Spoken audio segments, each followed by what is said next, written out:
Hello, I'm Trev Tucker.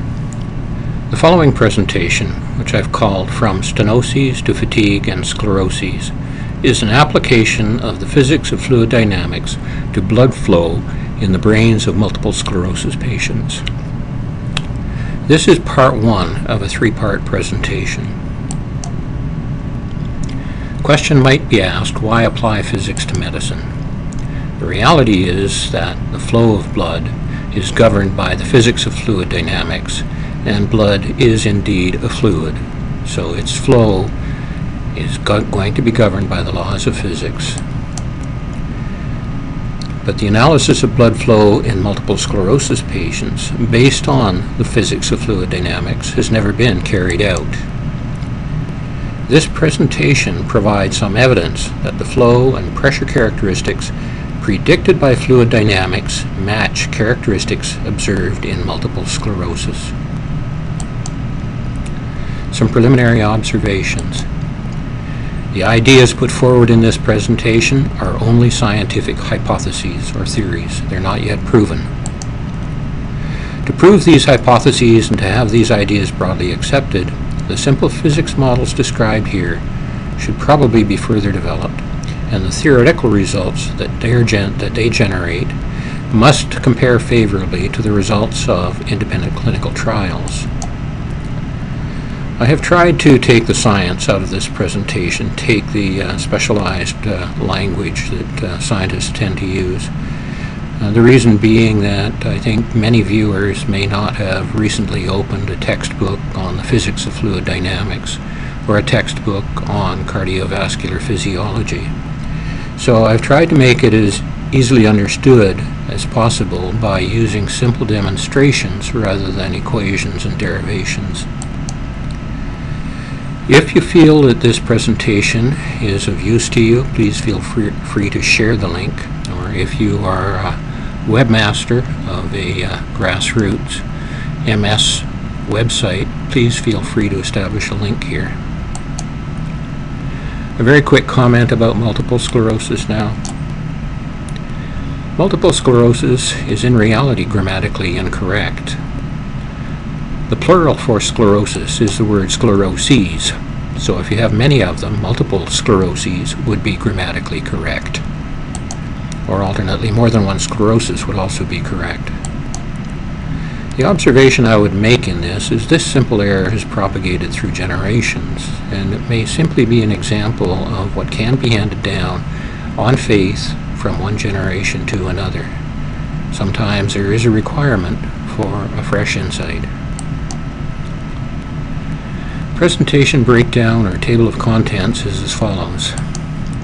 First, I'll talk about the controversy currently existing with respect to the potential association between blood reflux in the veins of MS patients' brains and multiple sclerosis. Then I'll revert to a simple discussion of basic physics, talk about pulsating fluid flow in a tube which has an obstruction. In this, I'll demonstrate several of the laws of fluid dynamics, and in that demonstrate that there can exist areas of localized high pressure in that tube. Then I will discuss blood flow through the brain's capillary bed and discuss the function of the capillary bed. In this, I'll demonstrate that localized high pressure areas could reduce the supply of blood flow and oxygen to the brain, what in the medical community would be described as hypoxia. Then I'll describe the functioning of a blood-brain barrier, a very unique barrier, unique to the capillary bed of the brain and not in other capillary beds in the body. Then I'll talk about the impact of high-pressure areas or localized hypertension on that blood-brain barrier and a potential relationship to multiple sclerosis. First of all, starting with the historical view. And this is a quote from a paper written by Paolo Zamboni in 2007. He said that multiple sclerosis is an inflammatory demyelinating disease of the central nervous system of unknown origin. which is widely considered to be autoimmune in nature. So what he is saying is that the myelin, which is the protective insulation around the nerve channels, is attacked by autoimmune cells, and it's that attack by the autoimmune cells which gives rise to multiple sclerosis. So that's been the traditional view probably for 60 or more years. After I conclude the paper, after he has described the research that he's carried out, he says, to conclude, altered venous hemodynamics could be an overlooked piece in the complex MS puzzle, one that might explain the possible contribution of venous drainage to the process of both inflammation and neurodegeneration.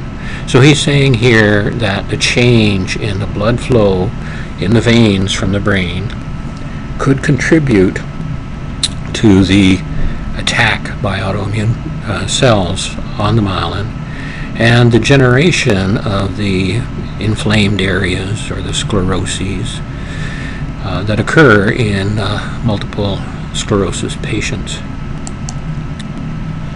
However, after more than 100 years of research, there is no agreed cause of MS as yet. On the other hand, the physics of fluid dynamics has never been applied to the analysis of blood flow and vein obstructions. Back up and describe briefly the research types. In the medical world, medical research can be broken into two basic categories. One's called preclinical, and this involves development of theory to the extent that such theory is possible in the complexities of the human body, and the conduct of animal experiments. The second class is clinical trials. In these, many patients are tested using some treatment like a pharmaceutical, and another set of patients are tested using some alternate, perhaps placebo treatment. And then the two types of tests are compared to one another, and if the results of the pharmaceutical test show more favorable results than those of the placebo tests, then that's taken to be a successful set of clinical trials. On the other hand, in comparison to the approach taken in the physical sciences like physics and engineering, this might be more traditionally described as the scientific method. In this, the scientist tries to identify a hypothesis or a theory that can explain some observable phenomena, in this case the symptoms of multiple sclerosis. He then tries to create a model or an equation which describes what he thinks is happening there. After he has created that model which describes his hypothesis, he establishes tests on the real-world thing, in other words MS patients, to validate the model and to validate the hypotheses he's put forward. However, doing research is a lot like doing a jigsaw puzzle. The scientist starts with the known observables, the first pieces of the puzzle. He looks at how they may potentially fit together and support one another. He then tries to identify if there are missing pieces, and if there are missing pieces, he goes off into the literature and reads and does research and maybe defines some tests, some experiments to try and develop any missing pieces, see what the shape of those is, and ultimately when he has enough pieces and he moves them around on the board and finds that they fit together, ultimately he may find that he has a very coherent picture and understands clearly what all the phenomena are and how they intertie with one another. First now I'm going to talk about the physics of fluid dynamics, and the first principle of physics I want to discuss is called pressure superposition. In this case I have a graphic, two pulses that are approaching one another, and as they approach, the total pressure is the sum of the pressure in each of the pulses. Now if you can imagine in the MS case, you have a pulse which has come out of the capillary bed and comes down a vein. Say you're looking at one of the major drainage veins, one of the internal jugular veins. That vein, at its junction with the larger vein into which it drains, there is a valve, and in many MS patients that valve becomes thickened or non-functional, not opening properly, not allowing the blood to flow out. So that blood has to go somewhere, and it's reflected back up the vein.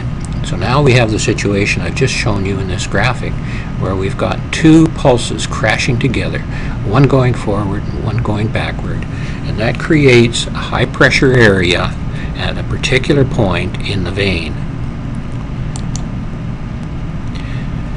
So looking now at a wave, a continuous pressure wave, so you've got a continuous sequence of pulses in blood pulse pressure. And if I set this running, I have got a wave traveling from left to right, and it hits an obstruction at the end of the tube here. When it does, you see it's reflected back, and the pressure is more or less doubled. At the same time, we create these standing pressure waves, where some pressure is not changing. So we're creating a standing wave with areas of high pressure fluctuations and stationary nodes. Nodes are relatively low pressure. If I freeze frame that, it looks something like this. I've now got a tube. I've made this tube 15 centimeters long, which is about the length of an internal jugular vein. And wave that comes down the tube from the right side, it hits the obstruction, it's reflected back, and now it interferes with the incoming wave, and it creates these standing waves with nodes and regions of continuously high-low pressure excursions. And these high pressures are now almost double the pressure of a single wave passing through a tube with no blockage. So the way that the fluid flows in a vessel, here we've got the particles of fluid, and here we've got the pressure distribution. And if I set that into motion, we see that those particles move back and forth as the pressures go up and down, as I've shown previously. So we get the fluid oscillating or fluctuating back and forth in position.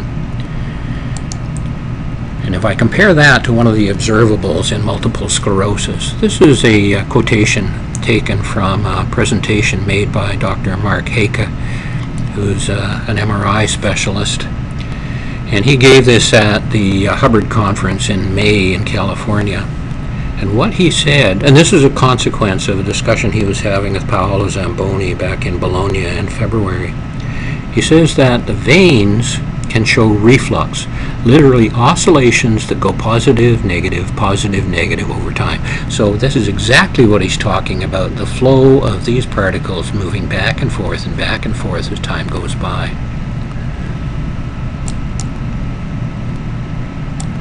This is the end of part 1.